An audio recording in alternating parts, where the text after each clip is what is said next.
அதிகமான ஸ்கூல்ல பிள்ளைகள் ஓலெவல் வகுப்புக்கு டீச்சர்மாருக்கு படிப்பிக்க போறதுக்கு பயப்படுறாங்க. பாய்ஸ் டாட்டா ஹாசன் தாங்க இயலாது.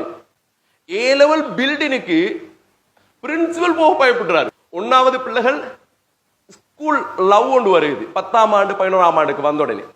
இதுல இந்த ஒரு குறிப்பிட்ட பிள்ளைகள் தான் பிள்ளைகள் தப்புது. மற்ற எல்லாருக்கும் ஸ்கூல் லவ் ஒன்று இருக்குது. எல்லா தேவைகளையும் பார்த்து பார்த்து நிறைவேற்றின பேரண்ட்ஸுக்கு உங்களுக்கு வயசுக்கு வார நேரம் கல்யாணம் முடிச்சு தரணும் அவங்களுக்கு தெரியாத பிள்ளைகள். அப்ப ஏன் பிள்ளைகள் நீங்க அவசரப்படுறது? முதலாவது கல்யாணத்துக்குரிய முதலாவது தகுதிய பிள்ளைகள் தொழில், தொழிலுக்குரிய முதலாவது தகுதி பிள்ளைகள் படிப்பு. ஏ லெவல் போய் ஒன்று ஓ லெவல் போயிட கழுத்து விட்டுறார். ஒரு பொம்பளை பிள்ளைக்கு 2 பேர் ஃபைட். ரெண்டாவது பார்த்தன் பிள்ளைகள் நிறைய பாய்ஸ் பிள்ளைகள் போனுக்கு அடிமை. ஒவ்வொரு வகையான கேம்ஸ் இருக்குது. அதாவது ஃபுல்லாவே totally mentally effect boys games விளையாடு. ரெண்டாவது பிள்ளைகள் இன்னும் ஒரு விஷயம் இருக்குது. நிறைய பாய்ஸ் பிள்ளைகள் பேரண்ட்ஸுக்கு தெரியாது ஆபாச படம் பார்க்கிறது. உலகத்திலேயே செக்ஸ் வார்த்தையை அதிகமா தேடியது ஸ்ரீலங்கால உள்ளாக்கள். அடுத்தது மூன்றாவது விஷயம் ட்ரக்ஸ். பிள்ளைகள் பொதுவா அந்த 10ஆம் ஆண்டு பாய்ஸ் அதுக்கு பிறகுள்ள பாய்ஸ் அதிகமான பாய்ஸ் பிள்ளைகள் ட்ரக்ஸுக்கு அடிமை. அதாவது எந்த அளவுக்கு சொன்ன பிள்ளைகள் ஸ்கூல் என்வாயன்மெண்ட்டுக்கு தன சூழல் அது எந்த அளவுக்கு மாற்றப்பட்டிருக்குன்னா ட்ரக்ஸ் ஜோனாக மாற்றப்பட்டிருக்கு. பிள்ளைகள் போதைப் பொருள் வலயமாக மாற்றப்பட்டிருக்கு. பாய்ஸ் ஸ்கூல சூழ பிள்ளைகள் எப்படித்தான் அந்த என்வாயன்மெண்ட் உருவாகுதுன்னு தெரியல. கஸ்டமருக்கும் டீலருக்கும் மட்டும் தெரியாத அளவுல நுணுக்கமாக அந்த டீலிங்க செய்யறாங்க. ஒரு பிள்ளை ட்ரக்ஸுக்கு அடிமை, அந்த பிள்ளையை திருப்ப எடுக்கலாம் பிள்ளைகள். அப்ப இந்த மாதிரியான விஷயங்கள்ல இருந்து உங்களை பாதுகாக்கிற பொறுப்பு யார்? பிள்ளைகள் மெயினா பேரண்ட்ஸ். ரெண்டாவது பிள்ளைகள் டீச்சர்ஸ். இப்பயே சிச்சுவேஷன்ல கண்ணை ஈம காப்பது போல பார்க்க வேண்டி வந்திருக்குது. உள்ளங்கையில வச்சு தாங்க வேண்டி வந்திருக்கு பாய்ஸ். உங்களோட ஒரு பக்குவ வயதை அடைஞ்ச உடனே பிள்ளைகள் பயப்பட தேவையில்லை. எப்படி போனா எங்க போகலாம்னு நீங்க விளங்குவீங்க. அந்த ஓஎல் பீரியடையும் ஏஎல் பீரியடையும் உங்களுக்கு ஒழுங்கான ஒரு டீச்சர் ஒன்று அமைஞ்சா பிள்ளைகள் நீங்க தான் வெற்றியாளர். இந்த ஓஎல் மாணவர்கள் ஏ லெவல் மாணவர்கள் முடி ஸ்டைல போய் பாருங்க.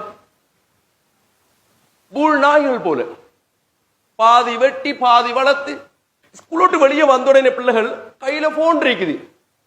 எப்படி கொண்டு போறாங்கன்னா போன் பிள்ளைகள் டீச்சர்மாருக்கே தெரியாத இடத்த போன வச்சு கொண்டு போறாங்க. வீட்டுல இருந்து வெளியாகி போறத பேரண்ட்ஸ் எப்படி செய்யறாங்க? பாயின்னு சொல்லி வழிகாட்டி அனுப்புறாங்க. பிள்ளைற முடிய பார்க்கலையா, பிள்ளைற கழுத்துல உள்ள மாலையை பார்க்கலையா, கையில உள்ள காப்பை பார்க்கலையா, ரைட்? அவங்க கிளாஸுக்கு போற நேரம் உடுத்துட்டு போற ட்ரௌசரை பார்க்கலையா? இது யாரு பிள்ளைகள்? இந்த பாய்ஸ் இந்த நிலைமைக்கு வாரத்துக்கு காரணம் மெயின் பேரண்ட்ஸ் தான். தச்சியில டிசிப்ளின் செய்யற சேர் பேத்தி ஏதாவது ஒரு தண்டிச்சு பாருங்க பார்ப்போம். அந்த பிள்ளையை கூப்பிட்டு ஏசி பார்க்க சொல்லுங்க, அடிக்க சொல்லுங்க பார்ப்போம். பின்னரமாகக்குள்ள அந்த பிள்ளை அவன் கேங்க கூட்டு வந்து நிக்குது, சேர கவனிக்கிறது. அப்ப எங்க பிள்ளைகள் சேருமாற உங்களை டிசிப்ளின் செய்யறதுக்கு முன் வர போறாங்க. தச்சியில அவனுக்கு கேங் இல்லைன்னு வைங்களே, பின்னரமாகக்குள்ள பேரண்ட்ஸ் வந்து நிக்கிறாங்க, ஏண்ட பிள்ளைக்கு எவன்டா அடிச்சேண்டு.